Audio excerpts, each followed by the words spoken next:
PCB's good on this. On my old one, that got pushed in and it wasn't holding on that side. I had to tape it, but it's all good. That's still warm because I had it on a drying cycle. This fully works though, this one, compared to the Zanussi. Only the wash works. The dryer doesn't. Why is that not opening? Oh, never mind. I've emptied that anyways. Doesn't have a heat shield. Some of them do, some of them don't.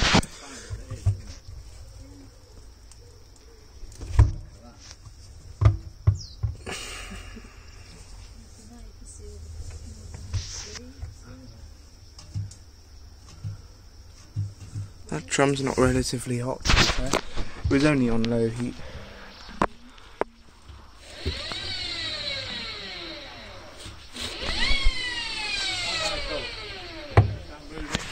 Yeah.